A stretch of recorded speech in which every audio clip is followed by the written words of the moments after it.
Kegiatan sepasang suami isteri menjual produk kosmetik tiruan berjenama sejak 7 tahun lalu akhirnya terbongkar. Produk mengandungi bahan terlarang tanpa kelulusan Kementerian Kesihatan Malaysia turut dijual di premis berkenaan dengan alasan mendapat permintaan pelanggan. Wartawan Ainul Abdul Rauf menyertai Ops Jeriji 4.0 bersama Kementerian Perdagangan Dalam Negeri dan Kos Sara Hidup KPDN Kuala Lumpur.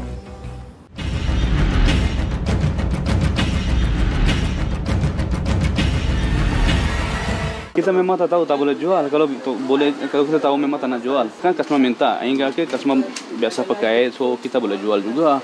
So kita tengok dia orang ada sana, so kita beli sikit-sikit jual sini. Itu antara alasan pemilik premis apabila disoal mengenai kegiatannya menjual produk kosmetik tiruan berjenama.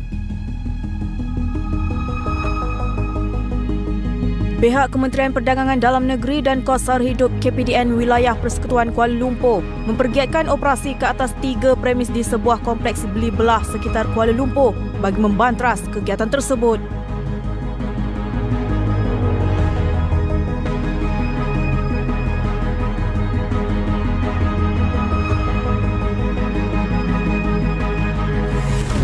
Jam 1 petang, kru 999 bersama pihak berkuasa KPDN tiba di lokasi sasaran yang terletak kira-kira 2 km dari Ibu Pejabat KPDN Kuala Lumpur bagi menggempur premis yang disyaki menjual barangan kosmetik tiruan. Serbuan dijalankan selepas wakil pemilik cap dagang berdaftar membuat aduan terhadap premis milik sepasang suami isteri tersebut. Kita susun macam ni, ikut kotak. Okey, untuk kulit putih. Ni kulit sedang. Juga kita yang ni je. Ini je. Ini satu jenis kan? Satu jenis je. Ni kod.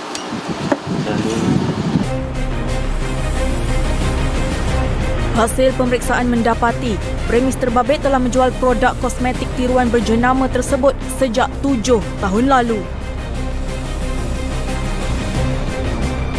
Premis tersebut turut dipercayai memiliki beberapa produk kosmetik yang tidak berdaftar selain menjual kepada pengguna tanpa kelulusan daripada Kementerian Kesihatan Malaysia KKM. Hasil pemeriksaan ke atas premis ini, terdapat beberapa produk yang dijual tanpa mendapat kelulusan daripada Kementerian Kesihatan Malaysia dan saya difahamkan produk tersebut mengandungi bahan terlarang ataupun racun berjadual yang mampu mendatangkan bahaya dan mudarat kepada kulit penggunanya jika diguna secara berlebihan. Yang ini antara kosmetik yang tidak bernotifikasi dengan campuran barang-barang terlarang yang merupakan racun lah.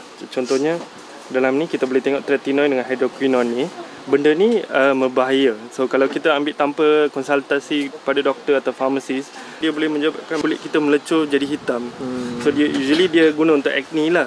Kita kena hati-hati lah. So kita bila dia orang jual macam secara sewenang-wenang ni membahayakan pengguna. Susulan itu, kesemua produk kosmetik yang tidak berdaftar dirampas untuk siasatan lanjut di bawah Peraturan-Peraturan Kawalan Dadah dan Kosmetik 1984. Nanti kita akan rampas beberapa perkara. Semua saya akan senaraikan dalam saya bongkar dan saya akan bagi satu kopi dekat puan lah, apa benda yang kita ambil dengan berapa kuantiti dia. Puan tahu ke kenapa kita rampas? Tahu. Sebab dia tak berdaftar lah dengan Kementerian Kesihatan. Dia biasanya ini ialah produk lah. Kalau produk dia kena berdaftar dengan KKM. Macam mana kita nak tahu dia berdaftar? Dia akan ada nombor ML dengan hologram KKM.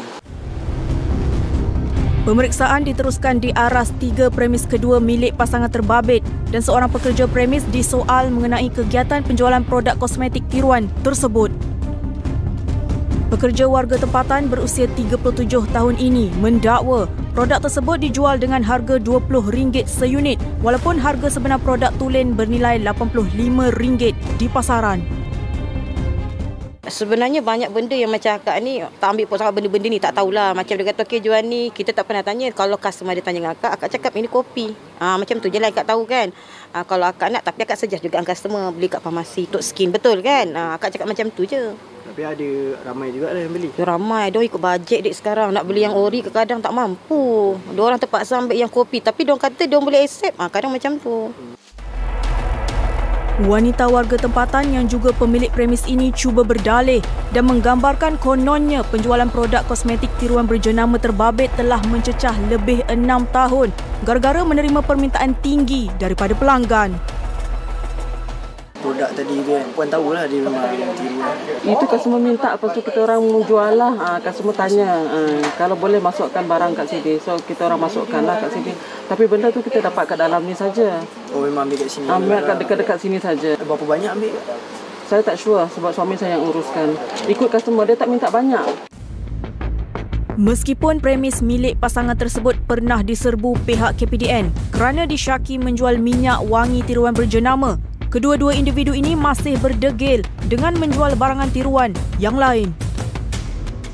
Kita tak tahu. Kita memang tak tahu tak boleh jual. Kalau kita tahu memang tak nak jual. Kan customer minta. Hingga customer biasa pakai, so kita boleh jual juga.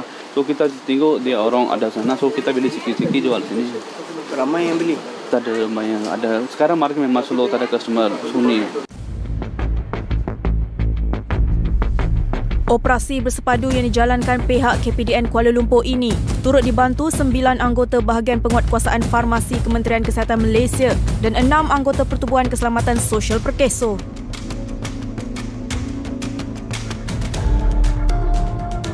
Menurut pengarah KPDN Wilayah Persekutuan Kuala Lumpur, Arifin Samsudin, pihaknya akan mengenal pasti pengimport utama produk kosmetik tiruan berjenama tersebut sebelum ia diedarkan ke seluruh negara.